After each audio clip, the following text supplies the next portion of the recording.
Welcome back, everyone. Ready for another deep dive? Today, we're taking on AI in education. Oh, this is a big one. It is. But we're not just skimming the surface. We're going deep, really exploring how AI could change how we learn, especially when it comes to language. That's what makes this deep dive so fascinating. AI impacting the very way we think and communicate. It's huge. Absolutely. And to guide us, we've got, someone who's been in the trenches, so to speak. Yeah, they've got this incredible journey. Started in linguistics research, then became a teacher, and now they're actually building AI tools for education, a product owner for a major ed tech company. Talk about a perfect blend of experience. They've seen both sides, the academic research and the real-world application. Exactly. Gives them a unique perspective on what AI can really do in education. You know, the potential, but also the challenges. And that's what we're digging into, not just the hype, but the nuances. Like, what does it even mean for AI to be a tool in education? Right, right. Is it just grading quizzes, or is it something bigger? Like, could it actually change what it means to be a teacher? That's a good question. I mean, that's kind of at the heart of it, isn't it? And in our conversation, the expert, they actually pushed back a little on this idea of AI simply helping teachers. They see it as something more. More. Yeah, more transformative. Not just taking over tasks, but freeing up teachers to really connect with their students, to guide them in a more personal way. So instead of replacing teachers, AI could actually make them even more important, but in a different way. Yeah, I think that's closer to it. It's a shift. It is a shift. But Yeah. then, that brings up the importance of those personal connections in education, the kind you can't get from a machine. Absolutely. And this expert, they really get that. They told the story, it's a great anecdote, about having a secret handshake with one of their students. Secret handshake? Yeah, with the student, kind of a middle performer who could easily get lost in the crowd. It was just a small thing, but it showed that student, hey, I see you, you matter. Wow. Yeah, that's powerful.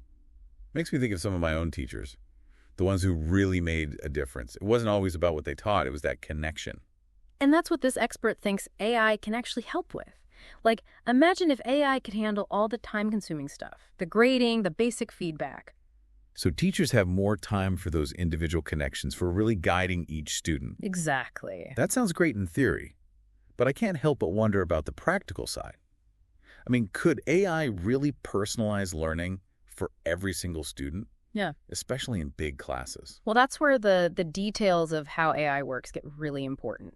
The expert talked about how these algorithms can actually analyze student work, spot patterns in their mistakes. And then suggest specific things to help them improve. Yeah, like tailored exercises, resources, stuff like that. So instead of a teacher trying to do that for, 30, 40 students all at once, Yeah. AI could kind of provide that individual support. That's the idea. Almost like a personalized tutor, available 24/7. But, and this is important, not replacing the human element. Right, that's a key point the expert made. AI should never replace the teacher. It's about supporting them, giving them better tools. That makes sense. But I know a lot of people worry about AI, stifling critical thinking. Like, won't students just rely on AI to give them all the answers? I hear that a lot. It's a valid concern. But the expert, their take is that it all comes down to how we teach students to use AI. Use it critically, ethically. Exactly. They actually mentioned Noam Chomsky, the linguist. He's been pretty vocal about the potential downsides of AI, especially if you don't understand how it works. So it's not just about having access to the technology. It's about knowing how to evaluate the information it gives you. Use it effectively. Right, right. Become a discerning user, not just a passive consumer. They had this great example about two students with dyslexia, both using AI to write a short piece. One just copied and pasted what the AI spit out. The other, they used it as a starting point, added their own thoughts, insights. And that second student, they actually got a better grade. Yep. Because they were engaging with the material, thinking critically. So it really is about how you use the tool. AI itself isn't inherently good or bad. It's a tool, a powerful one. But it's on us to teach students how to leverage its strengths, be aware of its limitations. I guess the question is, how do you teach critical thinking when AI can basically give you the answer to anything? Well, the expert emphasized something surprisingly simple, asking why. Right. Yeah, they talked about how encouraging students to ask why from a young age, it builds that habit of questioning, analyzing, digging deeper. So instead of just accepting what AI tells us, we need to be probing further.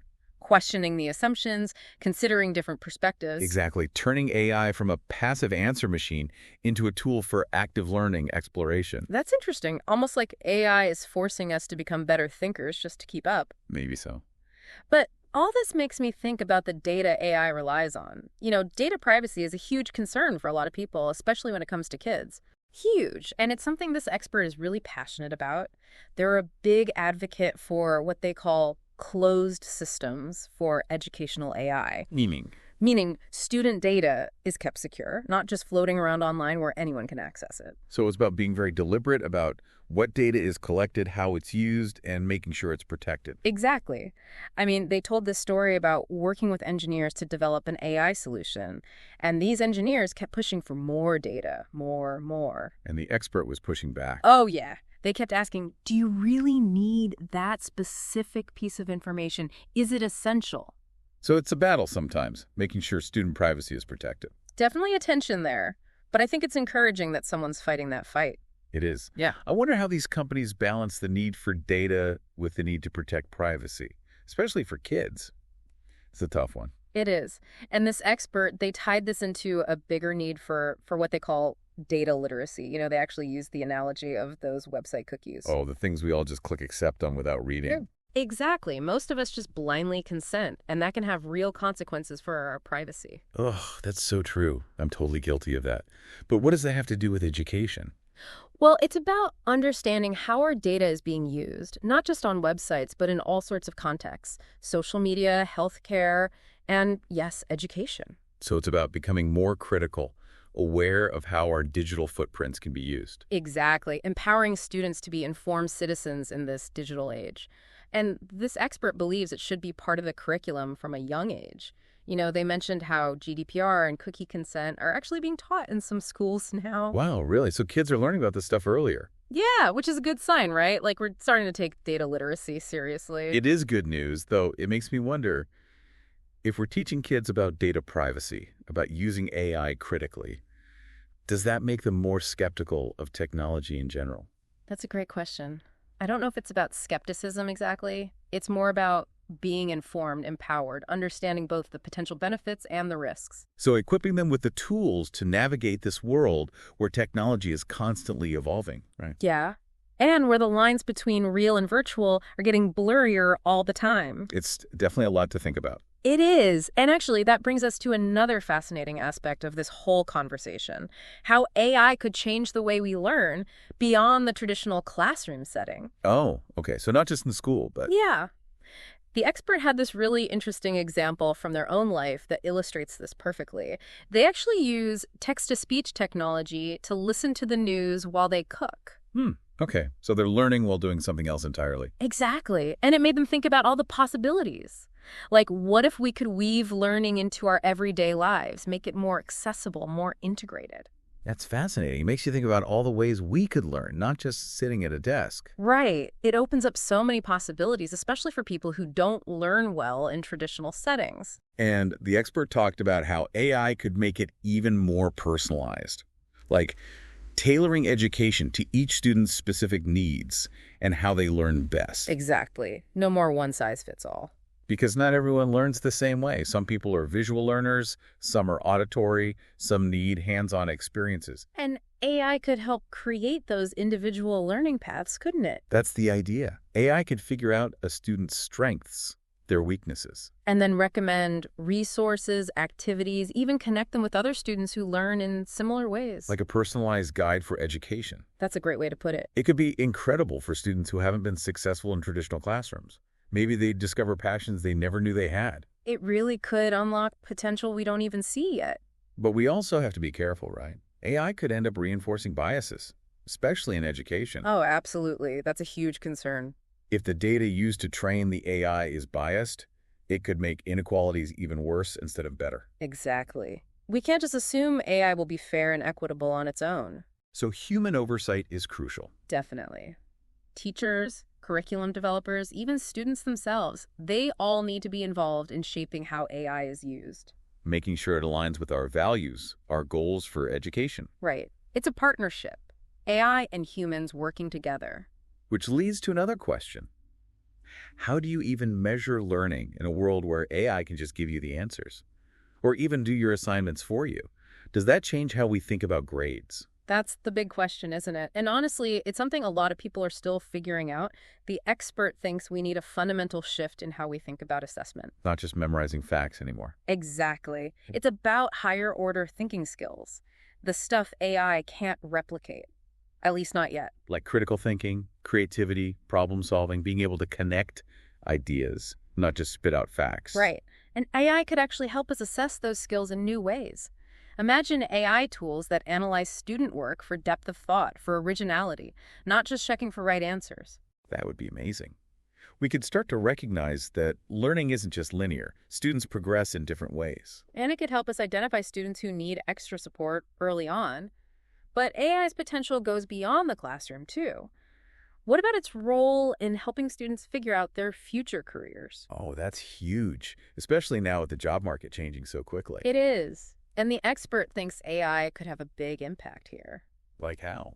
Imagine AI looking at a student's data, their interests, skills, learning style. And then suggesting career paths they might never have considered. Exactly. Like a personalized career counselor. Yeah. And it's not just about suggesting specific jobs, it's about teaching students how to adapt, how to be resilient. And those are essential skills no matter what career you choose. Especially in a world where things are changing so fast. So AI could be a lifelong learning partner. I think so. It's exciting to think about. But couldn't it also lead to everyone being pushed into a narrow range of jobs, just based on what the AI recommends? That's a valid concern. It's why human guidance is still so important.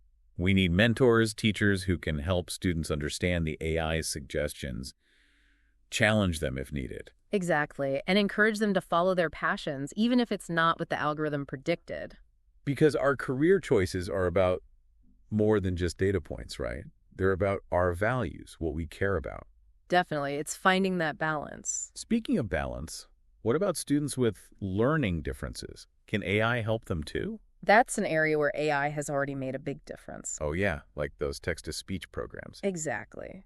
And adaptive learning platforms that adjust to each student's pace. Those are already out there, but I imagine they'll get even better as AI continues to develop. Oh, for sure. It's an incredible time to be exploring AI and education. It really is. Though we still need to be cautious.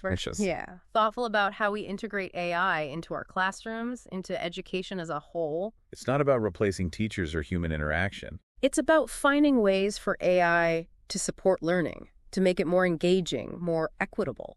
So ultimately, it's not just about the technology itself. It's about how we use it to create a better learning experience for everyone. And I think that's a great place to kind of step back and look at the big picture. I mean, it seems like the key takeaway here is that AI has this incredible potential in education. It does, but it's not, a magic solution. It's not going to suddenly fix everything. Right.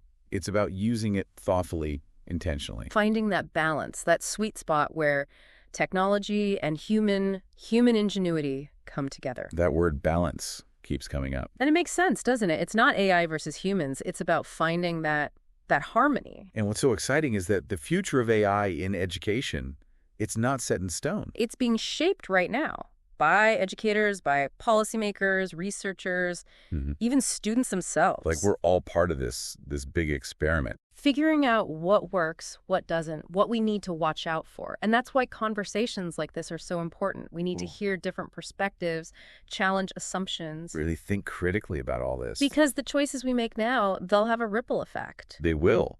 One thing that keeps coming up for me is the potential for unintended consequences. Like, what if we become so reliant on AI that we lose those essential human skills? Oh, I know what you mean. Like critical thinking, empathy, creativity. Exactly. That's why it's so important to approach this thoughtfully. It's not about replacing teachers with robots. It's about using AI to make teaching better, to support learning, to make it richer.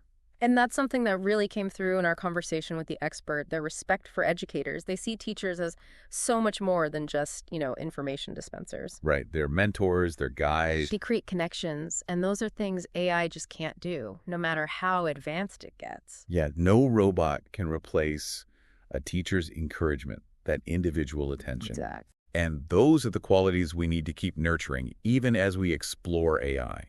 Absolutely. It's all about keeping that human element at the center. So as we wrap up this deep dive, I'm feeling, I don't know, a mix of excitement and cautious optimism. Excited about the potential, but also aware of the challenges. That's a good way to put it.